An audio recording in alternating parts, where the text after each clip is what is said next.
তাহলে কোরআন বড় দামি জিনিস না? নবীর উপর নাজিল হলো একটু একটু একটু একটু করে 23টা বছরে।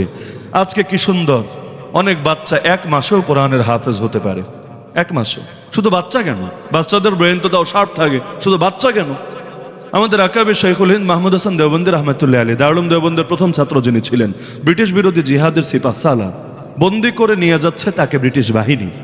সাগরেদ নাম বললে সবাই চিনবেন, হোসেইন আহমদ মাদানী রহমতুল্লাহ আলী। তিনি চিন্তা করলেন, আমার হুজুরকে এই বুড়া বয়সে জেলে নিয়ে যাবে, একা একা থাকবে কিভাবে? বুড়া মানুষ তো, তার কষ্ট হয়, খেদমতের কেউ লাগে। তিনি তাকে ধরতে আসে নাই, তারপরও স্বেচ্ছায় কারাবন্দী হলেন যাতে করে উস্তাদের খেদমতের সুযোগ মেলে। এখন মাল্টার দ্বীপে নির্বাসনে আছেন, রমজান মাস চলে এসেছে। শাইখুল হিন্দ রহমতুল্লাহ আলীর মনটা খুবই খারাপ। হোসেইন আহমদ মাদানী জিজ্ঞেস করছেন, হজরত আপনাকে এত বিষণ্ণ দেখা যাচ্ছে কেন, মন এত খারাপ কেন? তিনি বললেন, দেখো, বাহিরে যতদিন ছিলাম প্রতি বছর রমজানে খতম তারাবি পড়তাম, কিন্তু এখন তো নির্বাসনে বন্দী, তুমিও হাফেজ না আমিও হাফেজ না, তাহলে রমজানে খতম তারাবি কিভাবে পড়ি? এই যে একটা নেয়ামত থেকে বঞ্চিত হলাম, এজন্য বড় কষ্ট লাগছে। দিলে লাগারই তো কথা, কেউ কষ্ট পায় পয়সা কমলে, কেউ কষ্ট পায় ইবাদতের সুযোগ হাতছাড়া হলে। তো এখন তার এই কথা শুনে হোসেইন আহমদ মাদানী রহমতুল্লাহ বললেন, হুজুর আপনাকে পেরেশান দেখলে আমার ভালো লাগে না, আপনি পেরেশান হয়েন না, ইনশাআল্লাহ আগেও যেমন খতম তারাবি পড়তেন এবারও খতম তারাবি পড়বেন। উস্তাদ বলছে, কি বলো তুমি, তুমিও হাফেজ না আমিও হাফেজ না, আর এখানে ওই ব্রিটিশরা এসে নামাজ পড়াবে? এইটা তো প্রশ্নই আসে না, তাহলে এখানে খতম তারাবি কিভাবে হবে? তিনি বললেন, হুজুর এটা ঠিক আমি হাফেজ না, কিন্তু আপনি যদি দোয়া করেন আল্লাহ চাইলে হয়েও তো যেতে পারি, আল্লাহর কাছে কোনো কিছু অসম্ভব তো না। তো তিনি শুনে আশা পেলেন, বলেন আচ্ছা হতে বললো তো আলহামদুলিল্লাহ, চেষ্টা শুরু করো। এবার সারাদিন কোরআন শরীফ পড়ে আর পড়ে আর পড়ে, রাতের বেলা সারাদিন বসে যতটুকু মুখস্থ করে রাতের বেলা নামাজের মধ্যেও ততটুকু পড়ে উস্তাদকে শোনানোর চেষ্টা করে। এভাবে একদিন যায় 1 পারা, 2 দিন যায় 2 পারা, 3 দিন যায় 3 পারা, যেতে যেতে রমজান মাসটাও শেষ হলো। হোসেইন আহমদ মাদানীও গাইরে হাফেজ হয়ে জেলে ঢুকে আস্ত হাফেজ হয়ে জেল থেকে বের হলো। তাহলে কোরআনকে আল্লাহ কত সহজ করে দিলেন, 1 মাসের মধ্যে সিনায় ঢুকে গেল। অথচ সূরা তাওবা খুললে 10 নম্বর পারা 10 নম্বর পৃষ্ঠায় একটা আয়াত দেখবেন, ওয়াকালাতিল ইয়াহুদ উযাইর ইবনুল্লাহ, ইহুদিরা বলেছিল উযাইর হলো আল্লাহর পুত্র। নাউজুবিল্লাহ, আল্লাহর জন্ম দেওয়া পুত্র। কেন, কিসের ভিত্তিতে? তাফসীর খুললে দেখবেন, যখন ইহুদিদের উপর একবার চরম হামলা হয়েছিল, এমনকি মসজিদ আকসা ওই সময়ে তো তাদের দখলে ছিল, ব্যাপক হত্যাযজ্ঞ ঘটানো হলো, যেখানে যেখানে তাওরাতের কপি পেল সব পুড়িয়ে ছাই করে দিল, সব একটা কপিও বাকি রাখলো না। অবশেষে যখন যুদ্ধ শেষ হলো, হাতে গোনা কিছু ইহুদি জানে বাঁচলো। এবার তো বড় পেরেশান, ধর্মগ্রন্থ নাই তো ধর্মের কি হবে? কারণ ধর্মগ্রন্থ যদি না থাকে, কোনটা আসল ধর্ম আর কোনটা ধর্মের নামে জালিয়াতি আলাদা কিভাবে হবে?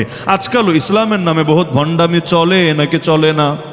খালি সিলেটে চলে, খালি চিটাগাঙে চলে, রাজশাহীতেও চলে না, পুরো বাংলাদেশে পুরো দুনিয়ায় ইসলামের নামে চলে। কারণ নবী তো বলেছেন, দল হবে তার উম্মত কয়টা? 73টা। জান্নাতে যাবে কয়টা? মাত্র একটা। জাহান্নামে যাবে কয়টা? 72টা। তাহলে ইসলামের নামে কি পরিমাণ ভণ্ডামি হবে, নবী তো বলেছেন তার যুগে। তো কোনটা জান্নাতি দল কোনটা জাহান্নামী দল আলাদা করব কিভাবে? এটা আমার চাপড় জোর দিয়ে সাব্যস্ত হবে না আপনার চাপড় জোর দিয়ে, এটা আমার বাহুর বল দিয়ে প্রমাণিত হবে না আপনার বাহুর বল দিয়ে, না, চাপড় জোর দিয়ে আর পেশি শক্তি দিয়ে কোনটা হক কোনটা বাতিল এটা আলাদা করা যাবে না, বরঞ্চ এটা আলাদা করতে হবে কোরআন দিয়ে, সুন্নাহ দিয়ে, আমার নবীর জীবন আদর্শ দিয়ে। এজন্যই তো আমার আল্লাহ কোরআনের প্রতিটা আয়াতকেও হেফাজত করেছেন, আমার আল্লাহ আমার নবীর জীবনের প্রতিটা আদর্শ এবং শিক্ষাকেও হেফাজত করেছেন। ইহুদিরা পেরেশান, তাওরাত নাই, তাওরাত নাই, এখন কি হবে? আমাদের ধর্মই তো দুদিন পর বিকৃতির কবলে পড়বে। তখন একজন দাঁড়িয়ে বলল, না না না না, তোমরা এত পেরেশান হও না, আমি যা যা বলি তোমরা লিখতে থাকো। সে বলতে শুরু করলো, তারাও লিখতে শুরু করলো। বলতে বলতে বলতে এক পর্যায়ে তার বলা থামলো, সবার লেখাও থামলো।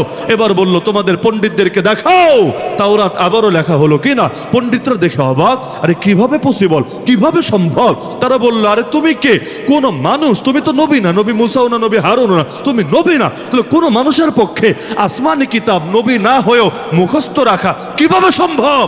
ও বুঝেছি, তুমি হলো আল্লাহর বেটা, আল্লাহ তোমার জন্ম দিয়ে পাঠিয়েছে যাতে তার ধর্মগ্রন্থটা হারানোর পরে আবারও নতুন করে সেটা হেফাজতের ব্যবস্থা করতে পারে। ইহুদিরা এখন এই আকীদায় লিপ্ত হয়ে গেল। উযাইর, উযাইর কোনো নবীর নামও না, নবীও না, কিন্তু তারপরে বলতে শুরু করলো উযাইর কোনো মানুষ না, আল্লাহর পুত্র, আল্লাহ তাআলার বেটা, আল্লাহ তাআলা জন্ম দিয়ে পাঠিয়েছেন তাওরাত হেফাজত করতে। আমি চিন্তা করি আয়াতটা পড়লে একজন হাফেজ সাহেব দেখেই অবস্থা, একজন হাফেজ দেখে এই অবস্থা, অথচ রাজশাহীর বুকে তাও নাকি এগুলো কি ওই পুলিশের কোয়ার্টার, তাই না? আসার সময় জিজ্ঞেস করলাম এত বড় বড় বিল্ডিং কি? বললো পুলিশের কোয়ার্টার। আমি বললাম যাক মাশাআল্লাহ, জায়গা মতোই এসেছি তাহলে। পুলিশদের সাথে তো আমাদের বিশেষ মহাব্বত আছে। এখন উপর থেকে আদেশ আসছে না, তাই হয়তো দেখলে সালাম দিবে। উপর থেকে এখন আদেশ আসলে হাত করা নিয়ে সবার আগে এগিয়ে আসবে। আবার আমাদের কাছে দোয়া হচ্ছে তো রমজানে তো বন্দী হয়েছে, আর আরেক রমজানে বের হয়েছি একটা বছর। দেখলে বলতো হুজুর রোজা রমজানের দিন বদদোয়া টদ্দোয়া দিয়েন না, কি করব বলেন, আমরা তো হুকুমের গোলাম, উপরের আদেশ। আপনারা একটু কড়া কথা না বললে পারেন না, এটা বলতো। আমি বললাম দেখেন, আপনাদেরও যেমন উপর আছে আমাদেরও উপর আছে। আপনার কাছে আপনার উপরওয়ালার আদেশের দাম আছে, আমার কাছে সব উপরওয়ালা চিনি, তার আদেশের দাম আছে। আপনি যেমন আপনার উপরওয়ালার আদেশ মানার জন্য প্রয়োজনে আমার বুকে গুলি চালাতে পারবেন, আমিও আমার উপরওয়ালার আদেশ নির্দেশ রক্ষা করার জন্য প্রয়োজনে নিজের বুকও পেতে দিতে পারবো। আপনারাও চাকরি করেন, আমরাও গোলামি করি, আর গোলামির চাকরির চাইতেও বড় বিষয়, তাই না? চাকরি তো মনে চাইলে ছাড়াও যায়, গোলামি তো আর ত্যাগ করার সুযোগ নাই। আমরা আল্লাহর চাকরিজীবী না, আমরা কি আল্লাহর গোলাম। মেরি জিন্দগি কা মকসদ তেরে দিন কি সরফরাজি, मैं इसीलिए मुसलमान, मैं इसीलिए नमाजी। কোরআনের ভাষায় বললে ইন্না সালাতি ওয়া নুসুকি ওয়া মাহইয়ায়া ওয়া মামাতি লিল্লাহি রাব্বিল আলামিন। আজকাল দেখেন না কোন ফাজিল বলে ইসলামের এইটা ভালো লাগে না, ওইটা মানি না। কোন নারী বলে আরে আমার বডি আমার চয়েস। এখানে হুজুররা আবার কথা বলার কি অধিকার রাখে? এজন্য একটা ট্যাগ লাগায় দেখবেন পত্রিকায়, ওয়াজ মাহফিলে নারী বিদ্বেষের চর্চা হয়, বলে না? অথচ যেই পরিমাণ নারীর ফজিলত ওয়াজে বয়ান হয়, দ্বিতীয় কোনো জায়গায় এত নারী নিয়ে আলোচনা হয় না। মায়ের ওয়াজ, মায়ের হক ওয়াজ থেকে যেই পরিমাণ শুনেছেন, দ্বিতীয় কোনো জায়গা পারলে আমারে বলেন যেখান থেকে অর্ধেক পরিমাণ শুনেছেন। এত কথা বলার পরেও বলে ওয়াজ মাহফিলে নাকি নারী বিদ্বেষ। এইটা বলবে না শাহবাগী বিদ্বেষ, এইটা বলবে না ওই সমস্ত দুশ্চরিত্রাদের বিদ্বেষ, না, নারী বিদ্বেষ। ওরাই নারীদের প্রতিনিধি সেজে বসে আছে। তো এই নারী বিদ্বেষের চর্চা হয়, বলে না কি বলে না? দলিল কি? হুজুররা কেন ওদের পোশাক নিয়ে কথা বলবে? হ্যাঁ, ওরা আমাদেরটা নিয়ে বলতে পারবে, ওরা আমাদের নিয়ে টিটকারি মারতে পারবে, সমস্যা নাই। আমাদের মা বোনদের হিজাব নেকাব নিয়ে টানা হেঁচড়া করতে পারবে, পরীক্ষার হল থেকে পর্যন্ত বের করে দিতে পারবে। শুধুমাত্র পর্দার কারণে অনেকের চাকরি পর্যন্ত খেয়ে ছাড়বে, এতে সমস্যা নাই, এতে কারো ইজ্জত লাগবে না। আমাদের মুসলিম মা বোনদেরকে রেপ পর্যন্ত করবে, এগুলো নিয়ে নারীবাদীদের মুখে কথা আসবে না। আর আরেকজনের বানানো একটা তিল কাণ্ড, একটা টিপ কাণ্ড, এইটা নিয়ে নিরীহ পুলিশ সদস্যদের পর্যন্ত চাকরিচ্যুত করতে দ্বিধা করবে না। সব তো ওরাই ভাই, আমরা তো ভাড়াটি, আমরা তো ভেসে এসেছি। এটা ওদের মগের মূল্য করা পেয়েছে, ওরা যা বলবে তাই নাকি মানতে হবে। এই দেশের অধিকাংশ জনগণ কি চায় আমারে বলেন তো? এই দেশের অধিকাংশ জনগণ আমেরিকার আদর্শ চায় না ইন্ডিয়ার আদর্শ চায়? চীনের আদর্শ চায় না রাশিয়ার আদর্শ চায়? আল্লাহর কসম করে আমি বলতে পারবো, সারা দেশে ঘুরি তো, শুধু রাজশাহীর অবস্থা দেখে বলছি না, সারা দেশ সামনে রেখে আল্লাহর জাতে পাকের কসম করে বলতে পারবো, আপনি যদি পুরো বাংলাদেশে মানুষকে, এই যে এখন গণভোট নিয়ে বহুত আলাপ হয় না, সব রাখেন, শুধু এইটার উপর একটা গণভোট করেন, জাস্ট দুইটা অপশন থাকবে, যে কোনো একটা টিক দিবে। একটা অপশনের নাম শরিয়া মানে কার আদর্শ? আল্লাহর। আর আরেকটা অপশনের নাম হলো শরিয়াহীনতা। সহজ শব্দই দিলাম, সেকুলারিজম টেকুলারিজম এইগুলা জটিল কিছু না বললাম। এক হলো শরিয়া, বা আরো সহজ করি, এক হলো আল্লাহর আইন আর আরেক হলো গায়রুল্লাহর আইন। এক হলো আল্লাহর আইন আর গায়রুল্লাহর মধ্যে সবই আছে, গায়রুল্লাহর মধ্যে সবই আছে। আমার বাপও যদি আমারে বলে নামাজ পড়তে পারবি না, এইটাও গায়রুল্লাহর আইন। আমার বউ যদি আমারে বলে দাঁড়িয়ে রাখতে পারবি না, এইটাও গায়রুল্লাহর আইন। তো জাস্ট দুইটা অপশন দিবেন, রাজশাহীবাসী, সিলেটবাসী, নওগাঁবাসী, চাপাইবাসী, তোমরা কি চাও? তোমরা কি আল্লাহর আইন চাও, নাকি তোমরা গায়রুল্লাহর আইন চাও? বাস টিক দেওয়ার অপশন। আমি আল্লাহর জাতে পাকের কসম করে বলতে পারবো, এই দেশের অধিকাংশ মানুষ গায়রুল্লাহর পক্ষে অবস্থান নেবে না, আল্লাহর আইনের পক্ষে অবস্থান নেবে। এমনকি কেউ যদি আমাকে বলে না আপনি মিথ্যা বলছেন, প্রকাশ্যে চ্যালেঞ্জ দিলাম, তাহলে গণভোটের আয়োজন করো, মিথ্যা প্রমাণ করো যে আমরা মিথ্যা বলছি। বাস্তবে এই দেশের মানুষ ঠিকই শরিয়ত চায়, তাদেরকে দেওয়া হয় না। ভাই, ইসলামের পক্ষে যে জাগরণ শুরু হয়েছে, কিসের বাংলাদেশ, আমেরিকায় পর্যন্ত দেখেন ট্রাম্পের ফাইজলামি আর কামে দেয় না। এটা কোনো প্রার্থীর নিজস্ব যোগ্যতা না, উগান্ডা থেকে উড়ে এসে জুড়ে বসেই নিজের সব উল্টে ফেলেছে, বিষয়টা এমন না।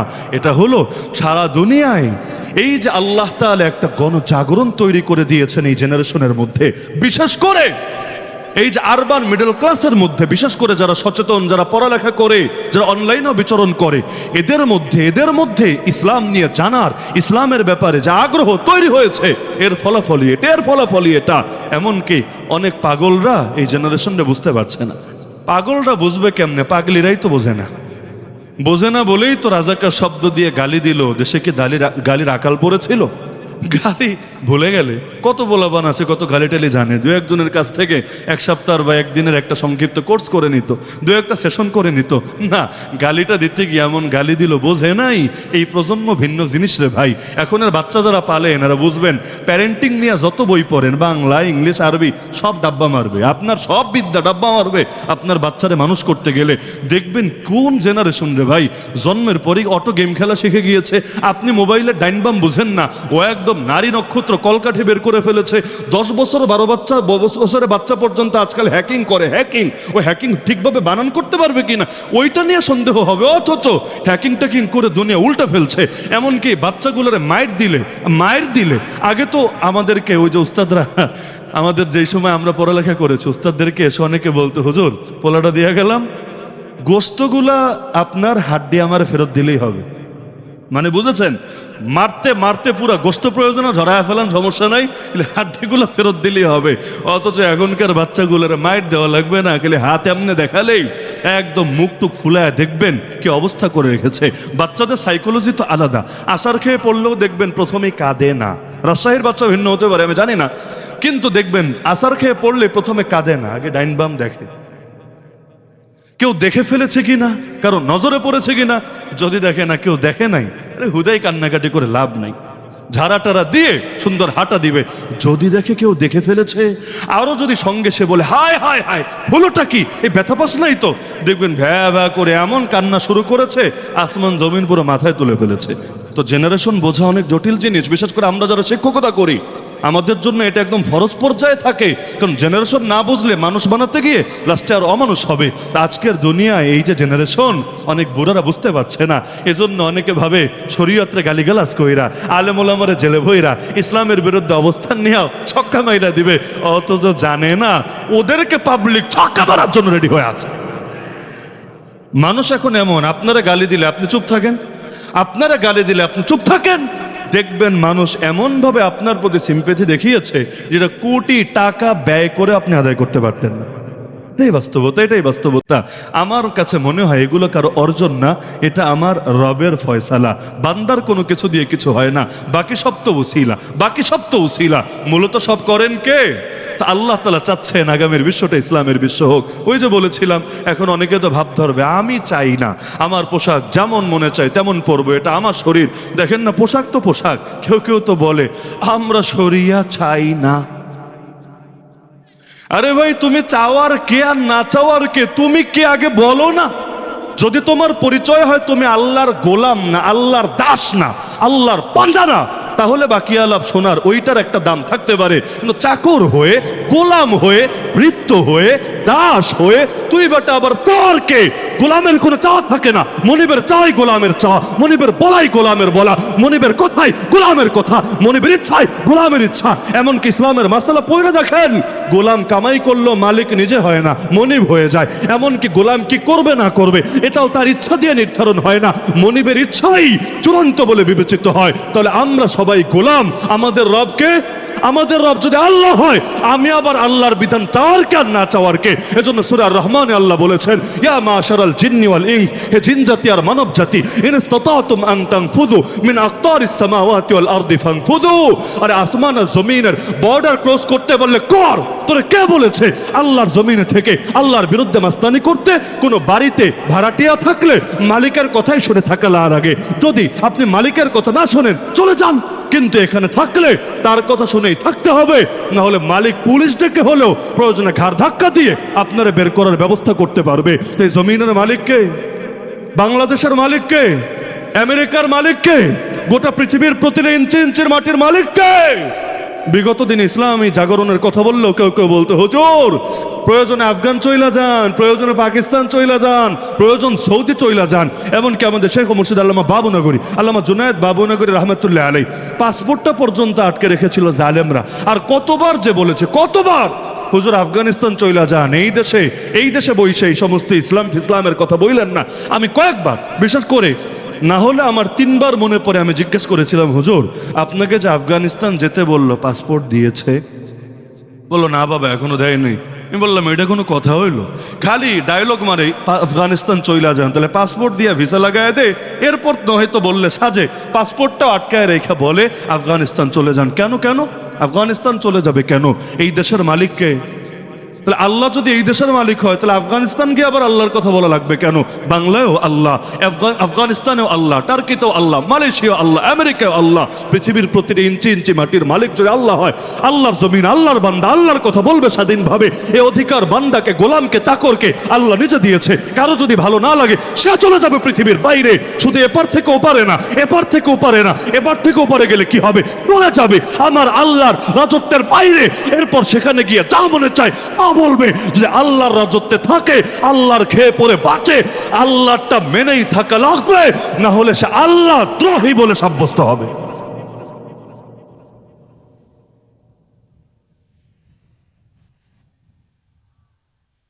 রাষ্ট্রদ্রোহী হওয়া বড় অপরাধ না আল্লাহদ্রোহী হওয়া বড় অপরাধ? বলেন না, রাষ্ট্রদ্রোহী হওয়া বড় অপরাধ না আল্লাহদ্রোহী হওয়া বড় অপরাধ?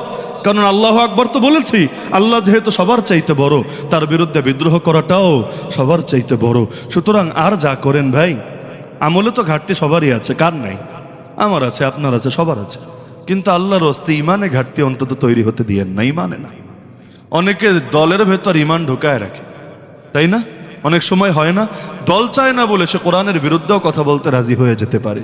নাউযুবিল্লাহ মিন যালিক। কি জবাব দিবে আল্লাহর কাছে? আমি চিন্তা করি, অনেক সময় বিভিন্ন নবীর ইজ্জত হেফাজত করতে রাস্তায় নামলে গুলি খাওয়া লাগে নাই? কিয়ামতের দিন এই গুলি খেয়ে শহীদ হওয়া ব্যক্তি আর গুলিকারী ব্যক্তিকে যখন আল্লাহ সামনাসামনি দাঁড় করাবেন, যেদিন আমার আল্লাহ একটা গরুকেও ঠকাবেন না। শিং ছিল না বলে গুতো খেয়েছে, শুধু দিতে পারে নাই। আমার আল্লাহ হাসরের ময়দানে 2টা গরুরে উঠায়া সিংহীন গরুরে শিং দিয়া বলবেন, এবার তুই গুতা, তোর দিলের ঝাল মিটা। তো যেদিন আমার আল্লাহ একটা গরুর থেকেও ইনসাফ কায়েম করবেন, এদিন আমার আল্লাহ মাজলুমদের থেকে ইনসাফ কায়েম করবেন না। আমি খালি চিন্তা করি, আল্লাহ যখন মাজলুমকে বলবে, মাজলুম তোরে কেন মারা হলো? মাজলুম বলবে, আল্লাহ একটাই অপরাধ, তোমার দ্বীনের পক্ষে ছিলাম, তোমার কোরআনের পক্ষে ছিলাম, এজন্য আমাকে বাঁচতে দেওয়া হয় নাই। আমি চিন্তা করি সেদিন জালেমের পরিণতি কি হবে। কারণ আল্লাহ নিজেই বলবেন কিয়ামতের ময়দানে, লিমানিল মুলকুল ইয়াউম, আজকের রাজত্ব কার? কে আছিস আজকে রাজত্ব করবি, আয় সামনে। লাস্টে আল্লাহ নিজেই জবাব দিবেন, লিল্লাহিল ওয়াহিদিল কাহার। আজকের রাজত্ব দুনিয়ার কারো না, আজকের রাজত্ব একমাত্র পরাক্রমশালী আল্লাহর। তো আমার নবীর উপরে এই কোরআনটা নাজিল হলো কয় বছরে? বলেন না কয় বছরে? 23টা বছরে। কত কষ্ট হলো আমার নবীর প্রতিটা আয়াত নাজিল হওয়ার ক্ষেত্রে। আর হবে না কেন? কোরআন তো এত ভারী। আল্লাহ বলেন, কোনো পাহাড়ে যদি নাজিল করতাম, ওই পাহাড়ও লোড নিতে পারতো না, চূর্ণ বিচূর্ণ হয়ে যেত আল্লাহর ভরে। সূরা হাশরের শেষ রুকুতে আল্লাহ জানিয়েছেন, লাউ আনজালনা হাযাল কুরআন আলা জাবাল লারাআইতাহু খাশিআন মুতাসাদ্দিআন মিন খাশিয়াতিল্লাহ। হ্যাঁ, অনেকের একটা সংশয় ভেঙে দেই। এই আলোচনা থেকে কেউ আবার ভুল মেসেজ নিতে পারেন যে, হুজুর কোরআন যদি এত জটিলই হয়, তাহলে আমাদের 7 বছরের বাচ্চাও সিনায় সহজে নিতে পারছে। কই শীতের দিনে তো ঘামে না, ও তো উটের পিঠে বসা থাকলে উট বসে না, ও তো তেলাওয়াত করতে গেলে ওর শরীর এত ভারী হয়ে যায় না, আমার নবীর এত কষ্ট হলো কেন? ছোট বাচ্চাটারও তো কোনো কষ্ট হচ্ছে না। জবাব সিম্পল, অত তাত্ত্বিক জবাবের দরকার নেই। একটা উদাহরণ দিলে জবাব বুঝে ফেলবেন ইনশাআল্লাহ। চাঁদ দেখেছেন? রাজশাহীর আকাশে চাঁদ নাই? চাঁদ দেখেছেন? সূর্য দেখেছেন? মাশাআল্লাহ, দুটোই দেখেছেন। চাঁদেরও আলো আছে, সূর্যেরও আলো আছে। যদিও বিজ্ঞান বলে চাঁদের নিজস্ব আলো নাই, চাঁদের আলোটা মূলত কার আলো? ওই সূর্যেরই আলো। চাঁদের আলোটা মূলত সূর্যেরই আলো। এবার আমাকে বলেন তো রাজশাহীবাসী, আকাশে দিনে যখন সূর্য ওঠে, এখন তো আর সূর্য নাই, কিন্তু আকাশে দিনে যখন সূর্য ওঠে, সূর্যের দিকে কয় ঘন্টা তাকায়া থাকতে পারবেন? হুজুর আমাদের চোখ মজবুত, আমরা 2-4 ঘন্টা তো পারবো ইনশাআল্লাহ। কয় ঘন্টা পারবেন? আচ্ছা, ঘন্টা বাদ দিলাম, কয় মিনিট পারবেন? মিনিট বাদ দিলাম, আগামীকাল দিনে পরীক্ষামূলক 10 সেকেন্ড তাকায় থেকে দেখেন কি মজাটা যে লাগে। আর নিয়মিত তাকায় থাকলে চোখের ডাক্তার চশমা দিয়েও কুলাতে পারবে না, আপনার চোখের এর চাইতে বেশি 12টা বাজবে। অথচ চাঁদের তো আলো নয় নিজস্ব, ওই আলো তো সূর্য থেকে এসেছে। চাঁদের দিকে কয় সেকেন্ড তাকায় থাকতে পারবেন? বলবেন হুজুর সেকেন্ডের হিসাবে আইসা লাভ নাই, কয় মিনিটও না, কয় ঘন্টা বললে ওইটাও তাকায় থাকতে পারবো। এই চাঁদ দেখে কত মানুষ কবি হয়ে গেল, এই চাঁদ দেখে কত মানুষের ভেতরে দুঃখ দুর্দশা দূর হয়ে গেল, এই এই চাঁদ দেখে কত মানুষের খারাপ মন ভালো হয়ে গেল। এমনকি এত হাজার কবিতা লেখা হয়েছে, তাও কবিতা শেষ হয় নাই। এত হাজার সাহিত্য রচনা হয়েছে, তো সাহিত্য শেষ হয় নাই। অথচ এ আলো তো সূর্য থেকে এসেছে। পার্থক্য কি? আরবিতে বলে সূর্যের আলোটা হলো জালালি, চাঁদের আলোটা হলো জামালি। সহজে বোঝেন, কোরআন এত ভারী, আল্লাহ যদি ডাইরেক্ট আমার উপর, আপনার উপর, এই মাদ্রাসা থেকে 28টা যে বাচ্চা হাফেজ হয়েছে ওদের উপর আল্লাহ নাজিল করতো, নাম নিশানাও বাকি থাকতো না, লোড তো নিতেই পারতো না, জমিন আর বাইচাই থাকতে পারতো না। কিন্তু আল্লাহ যখন সেটা আমার নবীর উপর দিল, নবীর মাধ্যমে ফিল্টারিং হয়ে যখন আমাদের পর্যন্ত আসলো, ওই চাঁদ আর সূর্যের মতো কোরআন খুললেও দেখবেন আমার নবীকে আল্লাহ চাঁদ বলেছেন, চাঁদ। وسراجا منيرا يا أيها النبي إنا أرسلناك شاهدا ومبشرا ونذيرا وداعيا إلى الله بإذنه وسراجا منيرا। সিরাজাম মুনিরার দুইটা তাফসীর হয়, এর মধ্যে একটা তাফসীর হলো সিরাজ মানে চাঁদ, আর মুনির অর্থ আলো বিতরণকারী, আলো বিকিরণকারী চাঁদ। তো আমার নবীকে সূর্য না বলে চাঁদ কেন বললেন? কারণ ওই সূর্যেরটা যেমন নিতে পারে না, কিন্তু চাঁদ হয়ে যখন আসে চোখের নিতে কোনো কষ্ট হয় না। আল্লাহ যখন দিলেন, নেওয়ার যোগ্যতা আমাদের ছিল না, নবী যখন গ্রহণ করলেন এরপর আমাদেরকে দিলেন, আলহামদুলিল্লাহ, এখন আর নিতে কোনো কষ্ট হয় না। এজন্যই আমার নবী মানব জাতির ভেতর থেকে আমাদের উপর যেই পরিমাণ অনুগ্রহ আমাদের উপর তা রয়েছে, বাস্তবতা হলো পৃথিবীর কোনো বাপমাও সন্তানের উপর এত বড় অনুগ্রহ করতে পারে না। কারণ বাপমা তো শরীরও জন্ম দিতে পারবে, লেকিন মানুষের শরীর দিয়ে কি হবে? শরীর তো আবু জাহালেরও ছিল, শরীর তো আবু লাহাবেরও ছিল। নাহনু কওমুন আ'আজ্জানাল্লাহু বিল ইসলাম আ'আজ্জানাল্লাহু বিল কুরআন। আমরা সেই জাতি যাদেরকে আল্লাহ ইসলাম দিয়ে, কোরআন দিয়ে সম্মানিত করেছেন। এজন্য যখন সেই কোরআন ছাড়বো, সম্মান আর থাকবে না যেমন এখন নাই। কি সম্মান আছে আমাদের? 200 কোটি নাকি মুসলমান আছে, বাহ, বলতে তো মজাই লাগে। 1 নম্বরে খ্রিস্টান 220 কোটি, 2 নম্বরে মুসলমান, আর বাকি সব ধর্ম বহুত পরে। এত মুসলমান দিয়ে কি হলো? যেই সময় 313 ছিলাম, তখনই যে ইজ্জত ছিল তার 1000 ভাগের 1 ভাগ ইজ্জত এখন আছে। ঢাকা শহরে পর্যন্ত কোরআন পায়ের তলায় ফেলে পিষ্ট করার দুঃসাহস দেখায়। আমার নবীরে নিয়মিত গালিগালাজ করা হয়। এমনকি আমাদের প্রথম কেবলা 70 বছরের বেশি সময় ধরে ইহুদিবাদীদের দখলে রয়ে যায়। আমাদের বোন ডক্টর আফিয়া সিদ্দিকা 2 দশকের বেশি সময় ধরে আমেরিকার কারাগারে পচে গলে মরতে থাকে। এমনকি আল্লাহর ঘর বাবরি মসজিদ ভেঙে রাম মন্দির বানানোর দুঃসাহস পর্যন্ত দেখানোর চেষ্টা করে। এমনকি বাংলাদেশে পর্যন্ত বসে কেউ জয় শ্রীরাম বলে হিন্দুত্ববাদের পক্ষে জয়গান তুলে এই দেশকেও ইন্ডিয়ার অঙ্গরাজ্য বানানোর দুঃস্বপ্ন দেখে। কি হলো এত সংখ্যায় বেড়ে? কি হলো? এখনো আমাদের স্লোগান এতেই সীমাবদ্ধ থাকে, আল কোরআনের আলো ঘরে ঘরে জ্বালো। তাহলে ঘরের মধ্যে জ্বালালেই চলবে, মাশাআল্লাহ, এর বাইরে আর লাগবে না। ঘরের মধ্যে আলো জ্বালায় তালা মাইরা রাইখা দাও, বাইরে আলো গেলে ঝামেলা আছে। এখনো পর্যন্ত স্লোগানটাই ব্যাপক হয় নাই, কারণ স্লোগান ব্যাপক করলে আব্বু যদি মাইন্ড করে। বাস্তবতা এটা নাকি এটা না? আল্লাহ আমাদেরকে ভণ্ডামি থেকে হেফাজত করুন।